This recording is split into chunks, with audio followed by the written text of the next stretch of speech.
Justin from the Entertainment Outlet, and I'm here with Björn from In Flames. You guys are out on the road with Within Temptation. Mm-hmm. Tour just started. How's it going so far?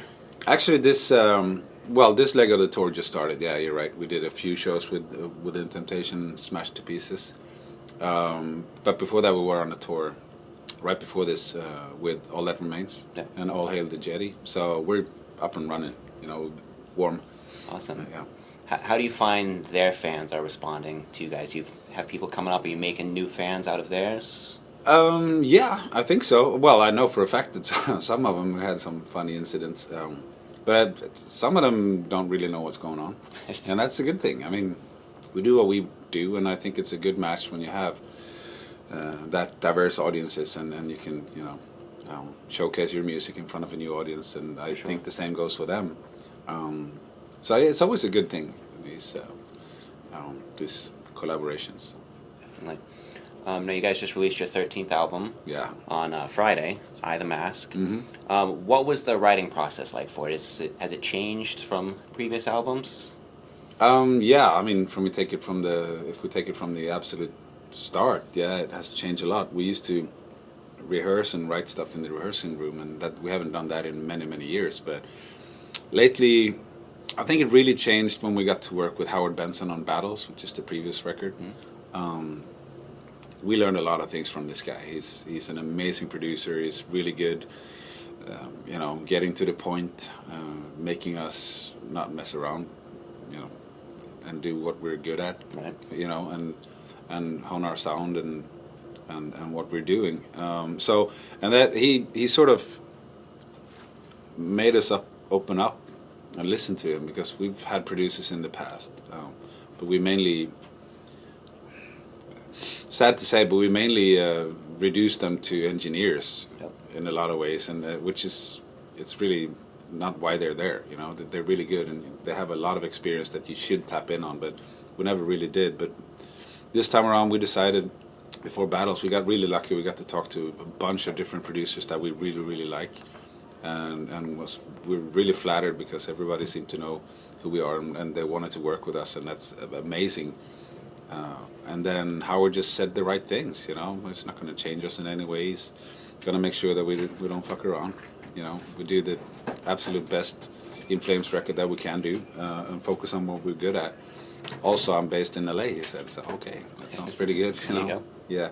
And so, but he taught us a lot of things, especially to listen to each other, me and Anders especially, and also listen to him. And we figured, having this experienced guy there, maybe we should finally start listening to somebody that can make a difference.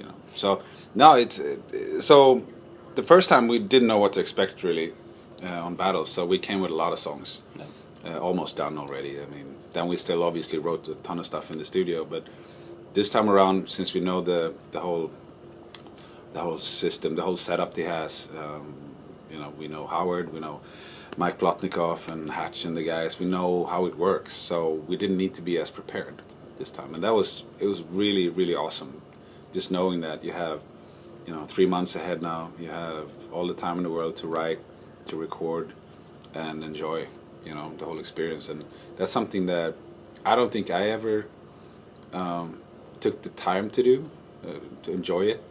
For me, it's mostly been like a means to an end. Like, I love being on the road, I love being on stage, let's put it like that. And in order to do that, you have to make albums, write songs, so it used to be a lot like that for me, but now it's the actual experience is amazing and super creative, and so yeah, it was a good experience. Awesome. Is there a theme behind the new album? I don't think it started out as a theme, but I think the more songs we got together and Anders started looking at his lyrics, I think he figured out that there is probably a theme here, and it's about it's bits and pieces. I think it's all different little stories, but they kind of work under the same umbrella. It's about this, I'd say, inability is the right word, I guess, to connect with people. I think it's easy to put on this mask. It's like us now. You will only get to know me, the parts that I would let you know, right? And it's very much so. But even in, in real life, different situations, you put on a different mask in order to protect yourself, or just to show what you want to show people. And you have social media. It's a great example of it, like Instagram. I love Instagram because for me it's sort of a one-way communication.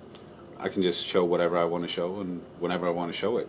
Right. For bands, it's awesome, obviously, to showcase new music, letting people know that you're on tour, showing new videos, or just anything related to the band, which is a great platform. But as like private people, or like in the real world, I think it might be misleading. Again, because of the reason that you don't really know the people that you're following. You think you do, but it's more a dream or a facade you're following.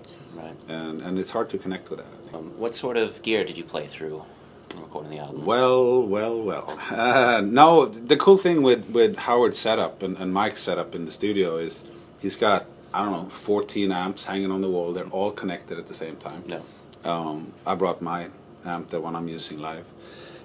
And we just started combining and checking what was best. And in the end, we used my amp. It's a Marshall. I can't remember the name of it still. It's a prototype, so it's not a line amp. Yep. I got very fortunate to be part of a very small part of like designing it. So I love it. It sounds amazing, and I've got lucky enough to have a few of those that we're using both over here and in Europe.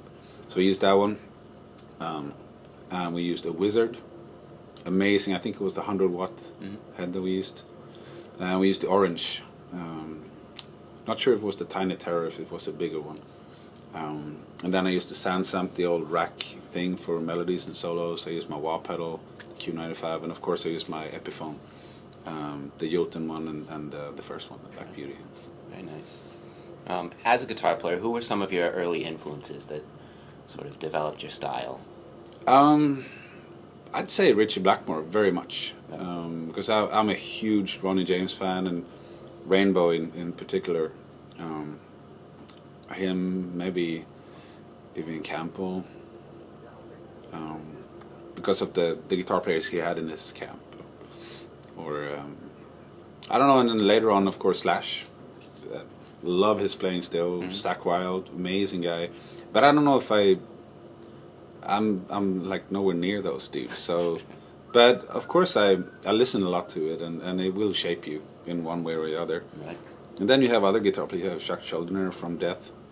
Before he passed, it was amazing riff makers. Like he did stuff that nobody could think of, Right. Later on, John Petrucci, obviously, super clean, very versatile. He can play pretty much anything. Yeah, but just some of my heroes. Now your other guitar player, Nicholas, he's sitting this tour out. We wish him the best. Yeah. So you have Chris Broderick filling in. How did that come about? Well, we've known the guy. I've known him for 17, 18 years or something like that. We toured together when he was in Jag Panzer, and it was just like a machine. He's an amazing guitar player, and he's incredible. Yeah. So we got really lucky when Nick said he said it really late too, Nick, that he can't do this. So we were like, oh, really? How are we supposed to do this? And then Chris's name came up, and it's like, oh, we're good. I knew like 2 days, that's fine. He'll do this. Perfect. So yeah, we got really lucky, and he's a fantastic guy to be around. So yeah. I'm excited.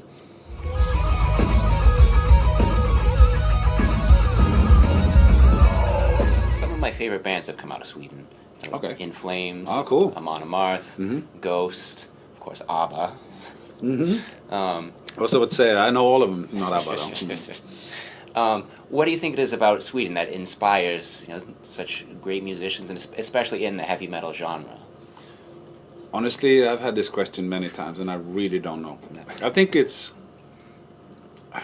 and this is just me guessing or generalizing or something, but I think there's a certain love for melodies, and I think most of the world likes melodies. I don't know in how to put it any other way, I think a lot of the metal bands coming out of it's probably Sanjay's. A lot of the metal bands coming out of Sweden will be melodic, and it will be a mix of really heavy thrash or even death metal in the ground, in the foundation, and it will be melodies in there, and that's what I think makes this kind of music so intriguing and dynamic and fun to play from a personal point of view, because it is exciting. It's a lot of work, and when the harmonies are there, it just sounds amazing, you know. Right. And you have that heavy, aggressive foundation. It's fucking perfect. Right. So when I think about some of the greatest live albums of all time, there's the obvious that come to mind, you know, Kiss Alive, or Well, if you're a Kiss fan, yeah. right, or like Live Bootleg from Aerosmith. But What about Priest Live, Live After Death, there's Decade of Aggression, some You know, great ones out there for sure. Made in Japan. These are amazing live. That they are, and Tokyo Showdown has got to be one of my top 5 live. Oh wow, albums. that's It's- early too. Wow, It's an amazing album. It's very raw. I Very love raw, it. Yeah. So, you know, I was gonna say, what are some of your favorite live albums? You just listed, you know, Priest. Yeah, Live, well, Live those are After the Death. ones. Yeah, those 4 are like my absolute top live albums. I'm usually not a live album fan, No. but these albums really showcase the bands at their very best, and it's almost like you were there. And normally when I hear live albums, I'd rather be there, but since these are impossible for me to, I mean, we got lucky to play with Purple now. That was amazing. But most of the time you're not that lucky, you know. So, and also it was at a time when I was really young when I heard Made in Japan first time, and I just started playing when I heard Decade of Aggression and Live After Death. Priest Live I heard really early as well. My dad's a metalhead, so I had all those records, Right. you know, already. So you guys have a day off tomorrow. Yeah, I heard What- today. What do you like to do when you have a day off on tour? It kind of depends on where we are, but we like to go out to dinner, you know, grab a few beers, maybe watch a game or something, or go to the movies, just relax, hang out. Usually it ends with us being smashed, but but it's a day off. I mean, we really prefer to play. Days off are usually long, and you have all day to drink, which is not good. No, but we try. I mean, we try to do stuff. If there's anything cool around, we try to. We actually do travel. It used to be different, you know, when we started out. But we're not looking forward to days off. Actually, we like playing. Right. So you guys are coming up on about 25 years since the first album came out. So looking forward, you know, do you think there's another 25 years? I don't know. I mean, After if the I feel 20s? like I do today, and the way, I mean, the last recordings have been, I mean, yeah, I don't mind. If health is with us, and people are interested, then we'll be on the road, you know, because it's what we do. And I think it's the only thing I've ever wanted to do. The only thing I think I know how to do. So, yeah, I mean, I don't want to put a limit to it, but at the same time, you know, I'm not 18 anymore. You know, I'm not even fucking 42 anymore. So, All right. Well, thanks for taking the time to talk. thank you. Looking forward to the show tonight. It should be fun. Short but fun. Thank you. Thank you.